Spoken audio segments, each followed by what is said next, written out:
అలాగే మన కరివేపాకు ఈ ములక్కాడ ముక్కలు వేసేసుకుందాం. ఈ ములక్కాడ ముక్కలు ఒక పక్కన వేసుకుందాం. దీంట్లో కరివేపాకుని స్లోగా వేసుకుందాం, ఎందుకంటే నూనెంతా చిటపట్లాడకుండా. ఇప్పుడు ఈ ములక్కాడ ముక్కలు ఈ నూనెలో కొంచెం మంట తగ్గించేసుకున్నాము. దీంట్లో స్లోగా కుక్ చేసుకుందాం. ఈ ములక్కాడ ముక్కలు కొంచెం సాఫ్ట్గా అయ్యేంత వరకు, ఎందుకంటే ఇందులో మళ్ళీ మనం ఉప్పు అన్నీ వేసి ఆ ఉప్పు అన్నీ పీల్చుకోవాలి. ఆ ఉప్పు అవన్నీ ఎలా పీల్చుకుంటుందో అది కూడా చూద్దాం. ఇందులో మనం కావలసినంత ఉప్పు ఇందులో వేసి కొంచెం సేపు కుక్ చేసుకుందాం. మనం దీన్ని ఒక రోట్లో వేసి ఈ ములక్కాడ లైట్గా దంచుకోవచ్చు, లేకపోతే కుక్ అయిన తర్వాత దీన్నే లైట్గా ఇలా ప్రెస్ చేసేసి కూడా మనం కుక్ చేసుకోవచ్చు. ఇప్పుడు ఈ ములక్కాడ దీంట్లో మరీ ఎక్కువ మంట కాకుండా కేవలం ఆ నూనెలో ఉడుకుతున్న విధంగా దీన్ని కుక్ చేసుకోండి. ఇలా ములక్కాడ చక్కగా మనకి కుక్ అవుతుంది. ఇప్పుడు మంట తగ్గించేసాను. ఈ ములక్కాడలు అంటే అన్నీ అక్కర్లేదు, కొన్ని ములక్కాడలు మనం ఇలా రోట్లో వేసేసుకుందాం. ముఖ్యంగా లావులావుగా ఉన్న వాటిని ఈ రోట్లో వేసి లైట్గా దంచేసుకుందాం. ఇలా దంచుకోవడం వల్ల తర్వాత ఆ పచ్చళ్ళలో కొన్ని ఆ ముక్కలు మనకి తినడానికి ఈజీగా ఉంటుంది. ఇప్పుడు ఇందులో మనం చింతపండు పులుసు ఇందులో వేసేసుకుందాం. అయితే ములక్కాడ కానీ అల్లం కానీ కొన్ని పచ్చళ్ళలో మనం పంచదార వేసుకుంటే కూడా చాలా బాగుంటుంది.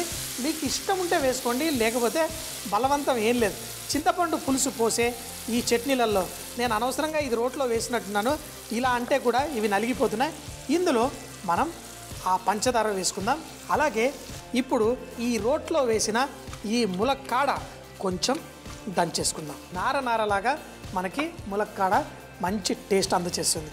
ఇప్పుడు చూడండి, కొన్ని ములక్కాడలు మాత్రమే తీసి నేను ఇందులో వేసాను. ఇప్పుడు ఉప్పు వేసుకోవాలి కదా, ఈ ఉప్పుని మనకు కావాల్సినంత, మళ్ళీ కావాలంటే లాస్ట్లో వేసుకుందాం, ఎందుకు మరీ తొందరపాటు. వంటల రాని కరాని కారం అంటాం కదా, మరి మనకి స్పెషల్గా పికిల్స్కి చేసిన ఈ కారాన్ని మనం ఇందులో వేసేసుకుందాం.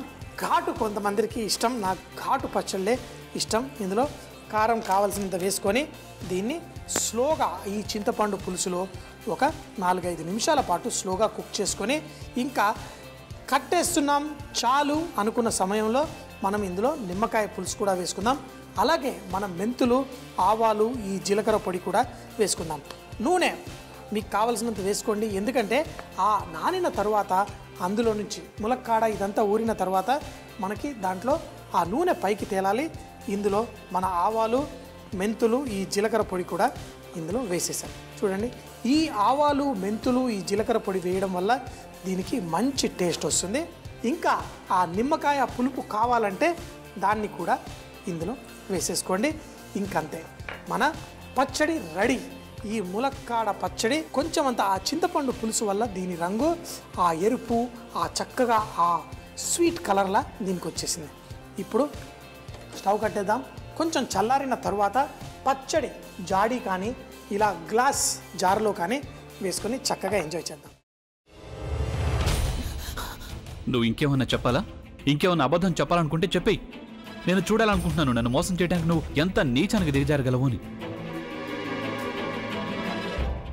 ఎందుకు ఆలియా, ఎందుకు నువ్వు ఇలా చేసావు? నీకు తెలుసు కదా, నానమ్మ తర్వాత నీ ఒక్కదానిని కదా నేను పూర్తిగా నమ్మేది. ఏమన్నావు నువ్వు? ఈ మధ్య అన్నిటినీ మర్చిపోతున్నావా? అది చాలు. వాటిలో ఉన్న శక్తి విషయాన్ని గ్రహించి మనకు వివరిస్తాయి.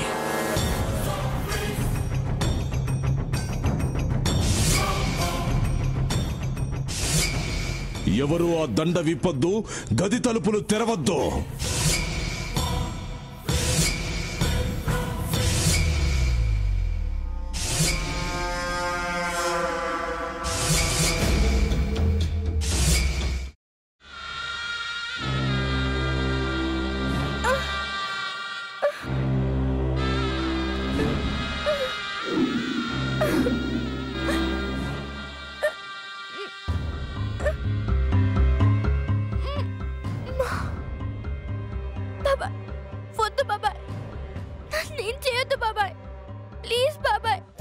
నీకు నిజం తెలిసినప్పుడే నా ఆలోచనలో నువ్వు చచ్చిపోయావు.